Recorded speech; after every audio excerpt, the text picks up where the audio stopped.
किसी डिपार्टमेंट की तरफ से प्रॉब्लम आ रही है, कोई रेवेन्यू की प्रॉब्लम आ रही है, किसी भी तरह के जो इशू आ रहे हैं उन पे डिस्कशन हो और मौके पे ही उसका इजाला किया जाए।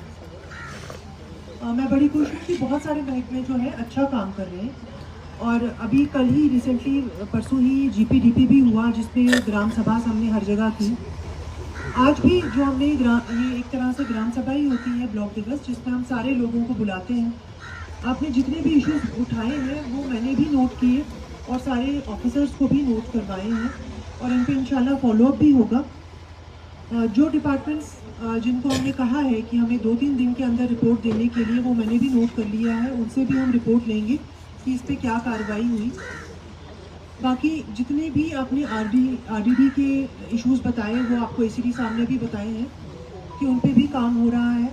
बहुत सारी हमारी प्रोक्योरमेंट जो है 30 करोड़ से भी ज़्यादा, वो कंटिन्यू प्रोक्योरमेंट है जो हम इस साल भी करेंगे और इंशाल्लाह इसमें हमारा मेन फोकस स्वच्छ भारत मिशन रहेगा। स्वच्छ भारत मिशन मतलब आपके जो गांव है, आपकी जो पंचायत है वो साफ रहनी चाहिए। इसमें सिर्फ सरकार के 2 मुलाजिम काम नहीं कर सकते, इसमें आप लोग पीआरआईज जितने भी लोग यहाँ पर मौजूद हैं उन सब की कॉन्ट्रीब्यूशन हमें चाहिए कि गंदगी को इधर उधर ना फेंके। आपने स्वच्छग्राही जो है जो आपके सारी डोर टू डोर कलेक्शन कर रहे हैं, ये तो पहली चीज़ हो रही है। पहले कभी भी विलेज एरिया में डोर टू डोर कलेक्शन नहीं होती थी, अब हमने हर विलेज में डोर टू डोर कलेक्शन कर रहे हैं। उनका साथ दीजिए, उनको जो भी थोड़े 20-25 या 50 रुपये हमने यहाँ रखे हैं वो दीजिए ताकि महीने में वो आपका गंद कलेक्ट करके सेग्रीगेशन शेड में ले जाएंगे। वहाँ पे भी आगे क्या होगा वो भी हम आगे वाले प्लान में हमने रखा हुआ है कि किस तरीके से हम वेस्ट जो है उसको कम से कम करने की कोशिश करेंगे। लेकिन इसमें हमारा पूरा जो बिहेवियर है वो भी चेंज होना चाहिए। प्लास्टिक को कम यूज़ करना है, रिसाइक्लेबल मटेरियल जो है ज़्यादा यूज़ करना है, पॉलीथीन को बैन है, पूरे बारामूला में हमने बैन किया हुआ है पॉलीथीन, उसको इस्तेमाल नहीं करना है। किसी भी तरीके का सिंगल यूज़ प्लास्टिक बैन है। इसमें आप लोगों की भी कंट्रीब्यूशन हमें चाहिए। दूसरा जो आपने हेल्थ के कंसर्निंग कुछ इश्यूज बताए कि कुछ बिल्डिंग बनी हुई है, वो मैंने एडीसी साहब को बताया है, वो खुद भी जाएंगे मौके पे और देखेंगे कि अगर कोई बिल्डिंग जिस पर सैंक्शन नहीं थी, अगर वो पीआरआई ग्रांट से उस बिल्डिंग को ठीक किया जा सकता है तो आपका एनटीपीएचसी वहाँ शिफ्ट हो सकता है। उसमें हमने एडी साहब को भी बोला है, कंबाइंड आपका बीएमओ भी जाएगा और आपके जो पीआरआई कोई कंसर्न वहाँ का होगा वो भी जाएगा और देखेंगे कि किस तरीके से आप इसको उस बिल्डिंग को प्रॉपरली यूटिलाइज कर सकते हैं। जो भी खाली सरकारी बिल्डिंग पड़ी है, जैसे आपने बताया कि वो गलत कामों के लिए ना यूज़ हो, उसके लिए हम ये यहाँ से मैं डायरेक्शन देती हूँ कि वो सरकारी काम के लिए जिस भी बिल्डिंग की आपको ज़रूरत पड़ती है वो एडी साहब के आप नोटिस में लाइए। उसको हम किसी भी, चाहे वो स्कूल की बिल्डिंग हो, कोई भी तरीके की बिल्डिंग हो, उसको हम यूटिलाइज करेंगे, ऐसे खाली नहीं छोड़ेंगे। उसमें पीआरआईज का भी रोल बनता है, आप आइडेंटिफाई कीजिए।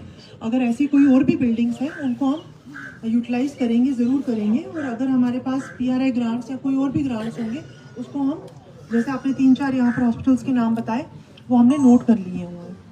बाकी एनक्रोचमेंट जो है, अगर आरडीडी की कहीं एनक्रोचमेंट है वो उनको डायरेक्शन यहाँ से ही पास हो रही है कि उनको रिमूव करना है। विदिन 1 वीक आप उसका कंप्लायंस हमें देंगे कि कोई भी एनक्रोचमेंट अगर आरडीडी की शॉप्स या आरडीडी के किसी प्रॉपर्टी पे हो रही है उसको हटा दीजिए। बाकी एक आध एनक्रोचमेंट का और भी बताया, वो हमने एडी साहब को बता दिया है कि उसको अगर वो पब्लिक न्यूसेंस क्रिएट हो रहा है तो 133 चाहे सेक्शन आप वो भी यूज़ कर सकते हैं, या जनरल अगर कोई और पब्लिक न्यूसेंस क्रिएट कर रहा है तो उसको उस पर कार्रवाई होनी चाहिए, उस पर कोई लीनियंसी नहीं बरती जाएगी। बाकी जो हमारा प्लान था इस साल का, उसमें आपके भी हमने जो है पीआरआई ग्रांट्स हो या नाबार्ड हो या बाकी सेंट्रली स्पॉन्सर्ड स्कीम्स हैं, वो हम इस साल के बना रहे हैं प्लान, वो हम आगे भी सबमिट करेंगे। और इसमें मैं समझती हूँ कि जहाँ जहाँ पे भी आपको लगता है, जैसे आपने अभी कुछ एक सड़क का बताया, वहाँ पर हम जाके खुद भी देखेंगे कि क्यों किस तरीके का मटेरियल यूज़ हो रहा है। तो ये जो है सिस्टम ये तभी चल सकता है जब आप लोगों की भी कंट्रीब्यूशन हो, हमारी तरफ से आपको पूरी जो है सहयोग मिलेगा। जहाँ तक रहा ड्रग्स का मसला, उस पर हम बहुत ज़्यादा कार्रवाई कर रहे हैं। हर महीने हम एनकॉर्ड की मीटिंग, जिसमें हर डिपार्टमेंट जो है वो बुलाया जाता है और उन सब से, ये सिर्फ एक डिपार्टमेंट नहीं, सोशल वेलफेयर, एजुकेशन, हेल्थ, हर तरीके का डिपार्टमेंट जो है आरडीडी, हम उसमें बुलाते हैं और बताते हैं कि उनके क्या क्या टारगेट है।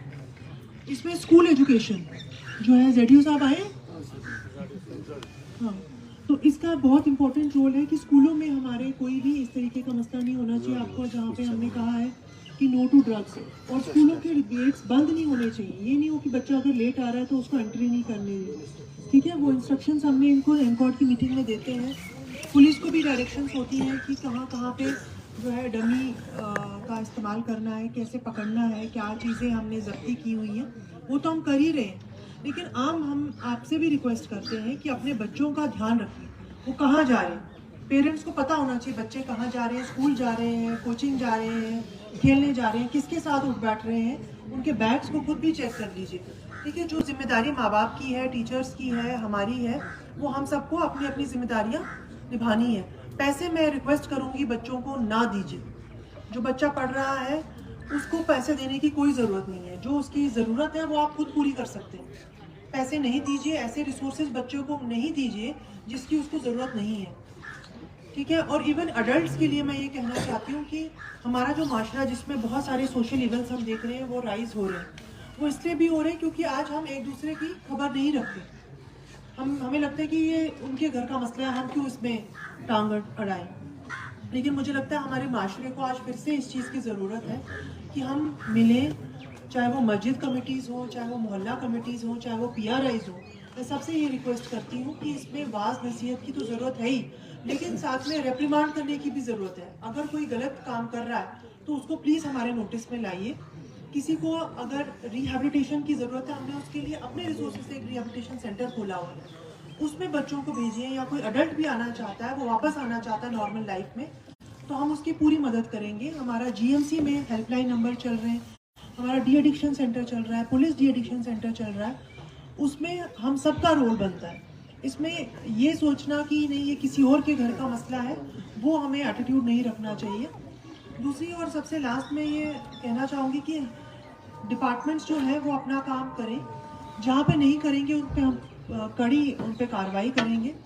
लेकिन इसके साथ साथ आप लोगों की भी कंट्रीब्यूशन हमें हर एक जो हमारी स्कीम है उसमें चाहिए होती है। अभी स्वीप का जैसे मैं आपको बताऊं कि इलेक्टोरल रजिस्ट्रेशन चल रही है हमारी, उसमें भी आपसे सबसे रिक्वेस्ट है कि अपने आप को रजिस्टर करवाइए। ये एक अच्छा मौका है जहाँ पर आप अपने वोटर कार्ड और एक अच्छा बहुत अच्छा ये एक ID कार्ड आपको मिलता है जिसके बहुत सारे बेनिफिट्स हैं। सिर्फ इलेक्शन के बेनिफिट नहीं है, बहुत और भी बेनिफिट्स हैं। फूड का आपने मसला बताया यहाँ पर, तो मैं बताऊँ पहले 10 किलो आता था, अब जो है वो 5 kg पर इंडिविजुअल आ रहा है। वो AD फूड अगर यहाँ है नहीं, वो अपनी और भी IC एक्टिविटीज़ इसमें कर रहे हैं कि किस तरीके से हम जो है वो वेरिफिकेशन करके जो है वो लोगों को खाना जो है या राशन जो है वो मुहैया करवा रहे हैं। बाकी आई थिंक बहुत सारे मसले आज कवर हुए हैं, इंशाल्लाह आगे भी हम आते रहेंगे। AD साहब से भी रिक्वेस्ट करूंगी कि दौरा जो है वो वेडनेसडे फूड डिपार्टमेंट का मैडम आज वारपोरा में फूड डिस्ट्रीब्यूशन हुई, उन्हें 5 kg के हिसाब से पर सोल वारपोरा में, वहाँ पर 5 किलो नहीं पुणे 5 kg के हिसाब वहाँ दे रहा है। इस वक्त वहाँ पर फूड डिस्ट्रीब्यूशन चल रहा है मैडम, आप चाहे तो अभी टीम वहाँ भेज सकते हो। मैंने बता 2-2 kg कम हो गया वहाँ। Thank you.